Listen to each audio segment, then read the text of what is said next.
बात करते हैं मुसाशी मियामोटो की। आखिर मुसाशी मियामोटो किस किस लोगों के साथ लड़ा है? तो मांगा में यह बताया जाता है कि मुसाशी मियामोटो के सामने बाकी हानमा आया था। तो बाकी हानमा था वो मुसाशी मियामोटो के साथ फाइट करना चाहता था, लेकिन जब बाकी हानमा अपने मूव का अटैक करता है मुसाशी मियामोटो पर, तो Musashi Miyamoto on the spot बाकी हानमा को वहीं टपका डालता है। तो आप समझ सकते हो मुसाशी मियामोटो कितना ज्यादा स्ट्रॉन्गेस्ट कैरेक्टर है। लेकिन यह स्टोरी में दिखाया जाता है कि मुसाशी मियामोटो ने बाकी हानमा को बहुत बुरी तरीके से मारा होता है, लेकिन फिर भी वो मुसाशी मियामोटो के पास वापस लड़ने चले जाता है। ये बात देख के मुसाशी मियामोटो हैरान हो जाता है, लेकिन तभी बाकी हानमा के पापा युजिरो हानमा की एंट्री होती है। कहानी की इस तरफ बाकी हानमा को दिखाया जाता है जो मुसाशी मियामोटो पर अटैक कर रहा होता है, लेकिन यहाँ मुसाशी मियामोटो अपने मार्शल आर्ट की शक्तियों से बाकी को डिफीट कर देता है। कहानी की इस तरफ मुसाशी मियामोटो हर एक पुलिस को मार दिया होता है। जहाँ मुसाशी मियामोटो अपने घर से निकल के तोकुगावा के पास जाता है और वो बोलता है कि मैं बहुत ज्यादा ही भूखा हूँ।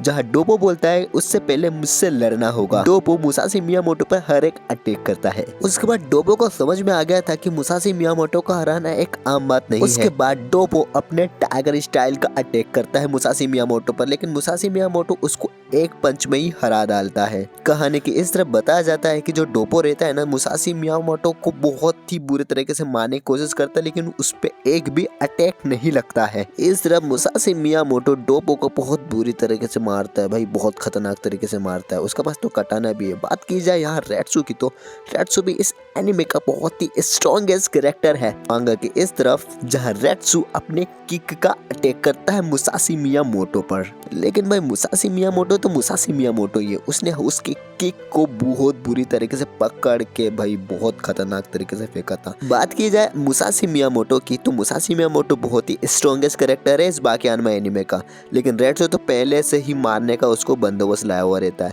लेकिन उसका बंदोबस्त उस पे ही भारी पड़ जाता है, मतलब उसका हथियार उस पे ही भारी पड़ जाता है। कहानी के इस तरफ जो रेट्सू रहता है मुसाशी मियामोटो को बहुत ही खतरनाक पेलता है भाई, बहुत खतरनाक पेलता है। लेकिन यहाँ रेट्सू को भी उसके पावर के बारे में पता चल जाता है। वो कभी अपनी चोटी से, तो कभी अपने पाव से, तो कभी अपने हाथ से वार करता है मुसाशी मियामोटो पर, लेकिन यहाँ मुसाशी मियामोटो तो उसके हर वार को डिफीट कर डालता है। इस तरह मांगा में दिखाया जाता है कि अपने कटाना से मुसाशी मियामोटो रेट्सू को आधा बीच में से कटिंग कर देता है, लेकिन रेट्सू अपने निंजा आर्ट से वहां से बच जाता है। यहाँ पे मुसाशी मियामोटो बहुत खतरनाक तरीके से रेट्सू को मारा हुआ रहता है, लेकिन रेट्सू फिर से उठ जाता है। भाई रेट्सू भी बहुत ही डेंजरस रहता है इस स्टोरी में। रेट्सू उसको फिर से पंच मारने जाता है, लेकिन भाई मुसाशी मियामोटो तो मुसाशी मियामोटो है, उसको भाई मैं सही बोल रहा हूँ भाई तलवार को रोक दिया था 2 उंगली से। उसके बाद मुसाशी मियामोटो अपने तलवार से रेट्सू को भाई हरा डालता है। गाइस अगर स्टोरी अच्छी लगी हो तो लाइक एंड सब्सक्राइब कर दो, और इसकी नेक्स्ट स्टोरी जल्दी आएगी, इस पर 10 के व्यू कर दो बस।